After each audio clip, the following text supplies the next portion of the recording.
ఏపీలో ప్రభుత్వ ఏర్పాటు దిశగా చంద్రబాబు కసరత్తు చేస్తున్నారు. అదే సమయంలో అధికారుల టీం కూర్పుపైన ఆచితూచి నిర్ణయాలు తీసుకుంటున్నారు. చంద్రబాబు ఈ నెల 12న ప్రమాణ స్వీకారం చేయబోతున్నారు.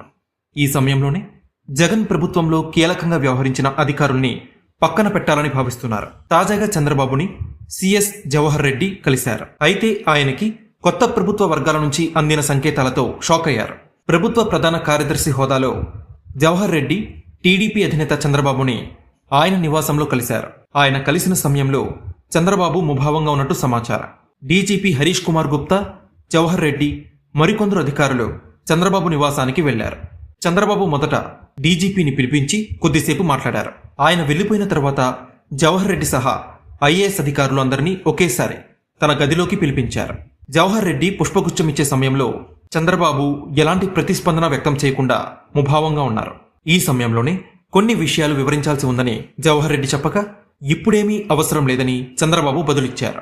వైసీపీ ప్రభుత్వానికి అనుకూలంగా వ్యవహరించారని ఆరోపణలు ఎదుర్కొన్న ప్రభుత్వ ప్రధాన కార్యదర్శి కెఎస్ జవహర్ రెడ్డిని పక్కన పెట్టాలి అని కొత్త ప్రభుత్వం భావిస్తున్నట్టు తెలుస్తోంది. సెలవుపై వెళ్లాలి అని ఆయనకి సంకేతాలు పంపినట్టు సమాచారం. జగన్ ప్రభుత్వంలో ఆయన ఏకపక్షంగా పనిచేయడంతో పాటు తీవ్ర ఆరోపణలు రావడం ఇందుకు కారణమని తెలుస్తోంది.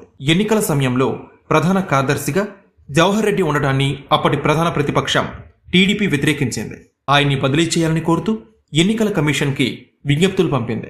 వృద్ధులకు నెలవారీ పింఛన్ల పంపిణీ బాధ్యతల నుంచి వాలంటీర్లను దూరంగా ఉంచిన తర్వాత సచివాలయాల సిబ్బంది ద్వారా ఇళ్ల వద్ద పంపిణీ చేయించాలని సిఎస్ని టీడీపీ కోరింది. కానీ అందుకు విరుద్ధంగా ఒక నెలలో గ్రామ, వార్డు సచివాలయాల వద్ద పింఛన్లు పంపిణీ చేయించిన అధికార యంత్రాంగం తర్వాతి నెలలో బ్యాంకు ఖాతాల్లో వేయించింది.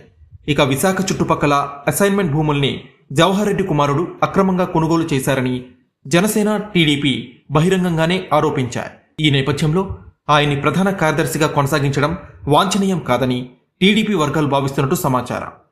ముఖ్యమంత్రిగా చంద్రబాబు ప్రమాణ స్వీకారం చేసే నాటికే తప్పుకొని సెలవుపై వెళ్తే బాగుంటుందని ఆయనకి సమాచారం పంపారని ప్రచారం జరుగుతోంది.